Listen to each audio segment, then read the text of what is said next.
বন্ধুগণ, এই দুপুরে আমাদের রাস্তায় নেমে উৎপাত করার কোনো ইচ্ছা নেই, বা ডিএম সাহেব আইএস অফিসার নিশ্চিন্তে আপনাদের এখানকার ডেভেলপমেন্টের কাজ করছেন, তাকেও ডিস্টার্ব করার কোনো আমাদের উদ্দেশ্য নেই। কিন্তু আজ মালদা, মুর্শিদাবাদ, উত্তর দিনাজপুর, কিছু জায়গা নদিয়ার ওদিকে বসিরহাট, বীরভূম, হাওড়া, বিস্তীর্ণ এলাকা, উপদ্রুত জেলা, উপদ্রুত এলাকা ঘোষিত হওয়ার মতো হয়ে গেছে। সিরিয়া, আফগানিস্তান, পাকিস্তান, বাংলাদেশের মতো অবস্থা। কারণ ওখানে এই দেশের যে মূল সমাজ, হিন্দু সমাজ, তারা ওইসব জেলায় সংখ্যালঘু হয়ে গেছে। আর সংখ্যালঘু হয়ে গেলে তাদের উপরে সবকিছু অত্যাচার করা যায়, তাদের ধন সম্পত্তি লুট করা যায়, তাদের মা বোনের সম্মান লুট করা যায়, দোকান লুট করা যায়, বাড়িতে আগুন দেওয়া যায়, মন্দির ভাঙা যায়, সব করা যায়। আর তাই এই বিস্তীর্ণ পশ্চিমবাংলায় জায়গায় জায়গায় ছোট ছোট বাংলাদেশ, পাকিস্তান তৈরি হয়ে গেছে। এখন ধীরে ধীরে সিরিয়ার মতো পরিস্থিতি তৈরি হয়েছে। তাই গত ঈদ চলে গেল, ঈদেতে বড় বড় মিছিল বেরিয়েছে, খুব ভালো খুশির ঈদ, আমরাও শুভেচ্ছা জানিয়েছি।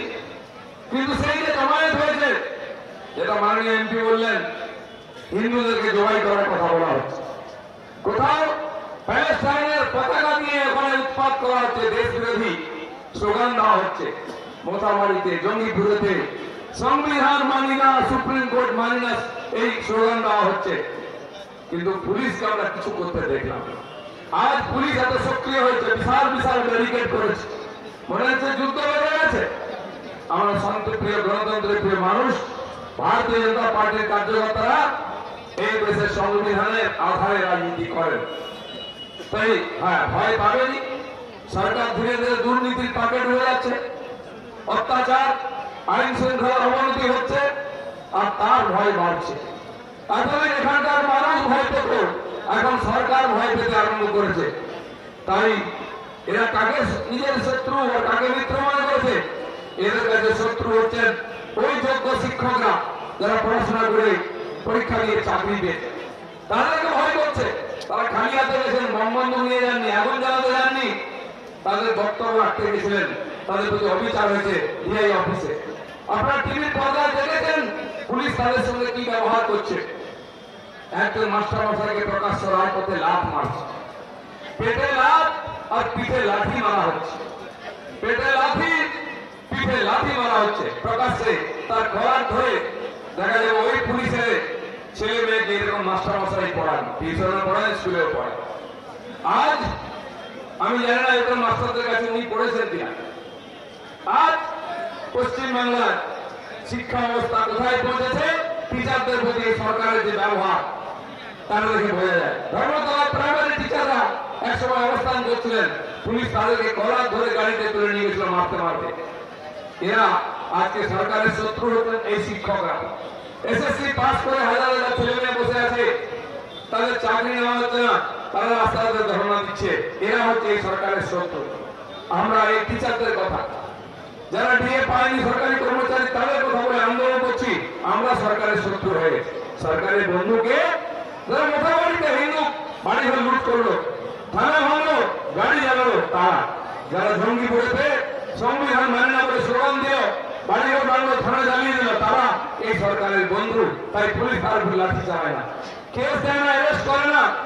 আমরা জানি 5 বছর আগে 19 সালে যখন সিএএ পাস হয়েছিল, নাগরিকত্ব সংশোধনী বিল, ওপার বাংলা থেকে যে হিন্দু বন্ধুরা এসেছেন, বাঙালি হিন্দু উদ্বাস্ত হয়েছে, বাঙালির সম্মান বাঁচাতে, ধর্ম বাঁচাতে, বিজেপি তাদেরকে এই দেশের নাগরিক দিতে চায়। এই লোকেদের ভোট নিয়ে সিপিএম, কংগ্রেস, টিএমসি রাজত্ব করেছে 70 বছর, তাদেরকে নাগরিকত্ব দেয়নি।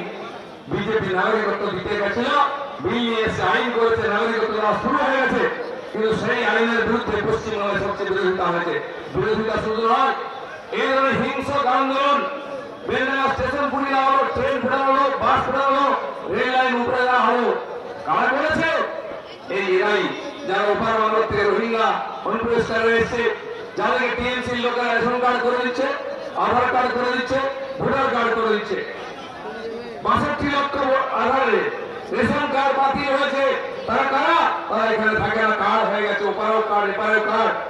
তাই আজ সে জঙ্গিপুরে হোক, মোথাবাড়িতে হোক, যে সাম্প্রদায়িক হিংসা হচ্ছে, খালি পাশের লোকেরা নয়, ওপার বাংলা থেকে এসছে, যারা ওখানে হাসিনাকে তাড়াবার জন্য রাস্তায় আন্দোলন করেছিল, যারা ওখানে পুলিশকে মেরেছে, যারা বিধান তাদের লোকসভা লুট করেছে, প্রধানমন্ত্রীর বাড়ি লুট করেছে, এই ধরনের দুষ্কৃতকারীরা পশ্চিম বাংলায় ঢুকছে। মমতা ব্যানার্জি ঢুকতে দিচ্ছেন, এখনো 500 কিলোমিটার জায়গা তার কাটার বেড়া দেওয়া হয়নি, কারণ কেন্দ্র সরকার টাকা দিলেও রাজ্য সরকার জমি দিচ্ছে না।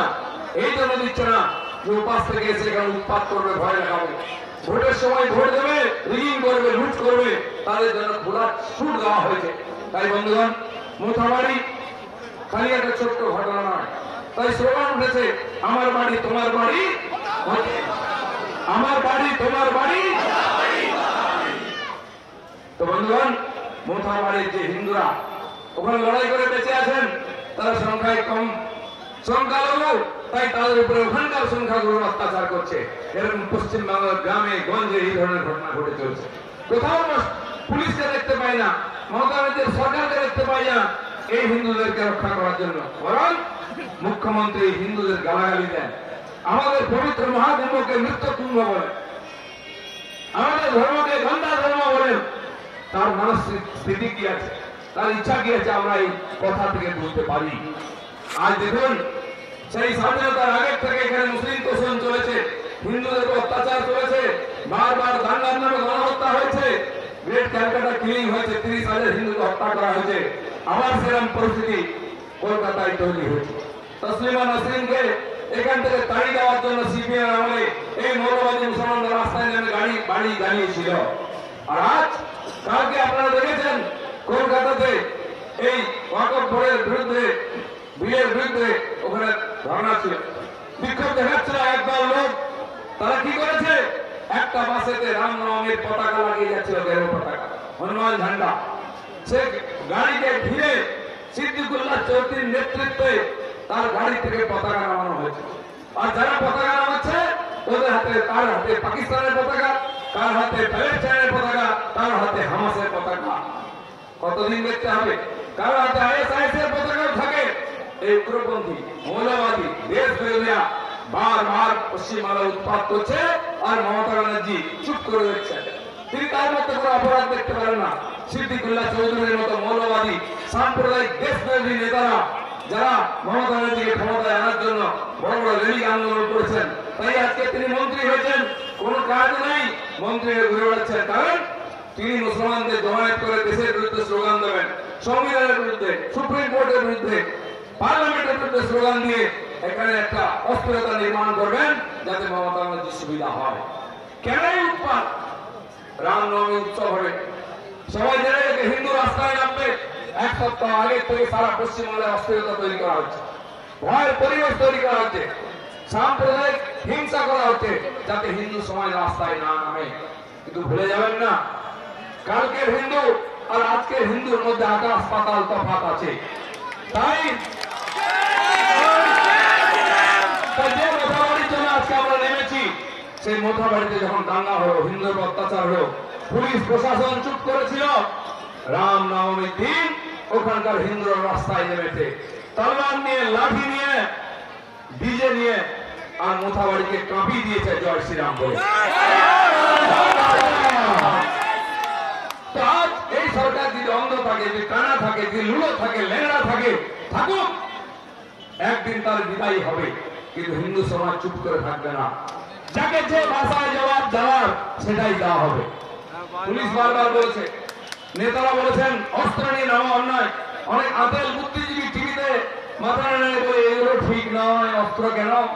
এই কানাদের চোখে দেখতে পায় না, নেওয়া হয়েছে মহরমে যখন মিছিল বেলায় অস্ত্র নিয়ে, তখন তারা কিচ্ছু দেখতে পায়।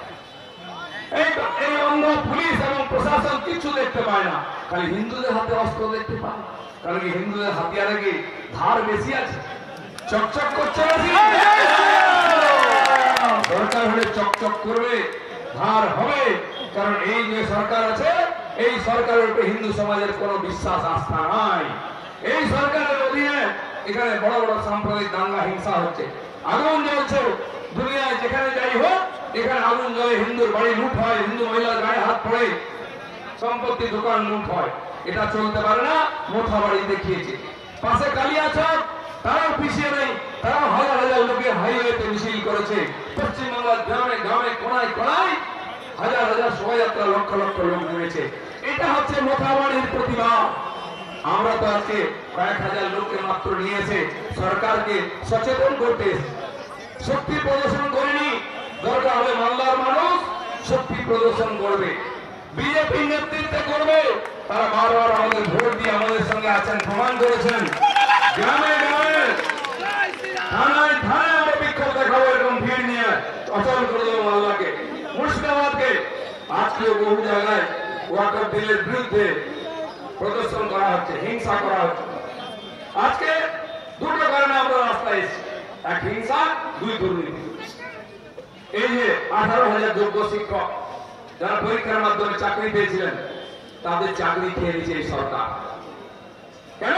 তার পিছনে বিরাট দুর্নীতি হয়েছে। 8,000 লোককে অবৈধভাবে পদ তৈরি করে তাদের কাছ থেকে 12-15 লাখ টাকা নিয়ে তাদের চাকরিতে ঢোকানো হয়েছে। আর তারা অবৈধ প্রমাণ হয়ে গেছে, কিন্তু কে নেয়, কে যোগ্য অযোগ্য বোঝা যাচ্ছে না। তাই কোর্ট সবার চাকরি রদ করেছে।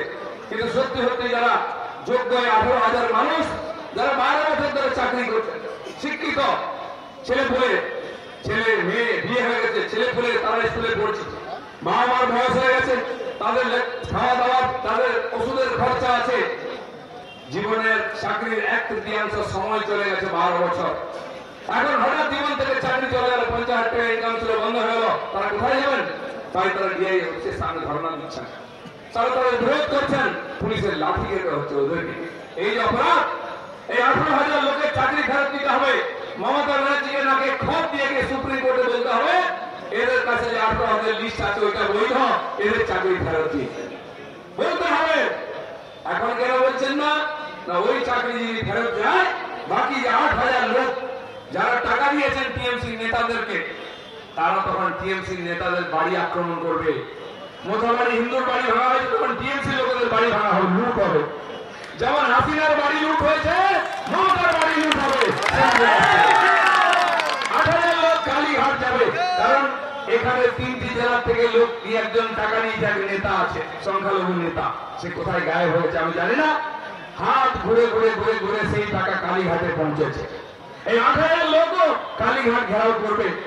তখন গঙ্গায়, কালীঘাটে গঙ্গায় কালায় ঝাঁপ দিয়ে পিসি ভাইপোকে পালাতে হবে।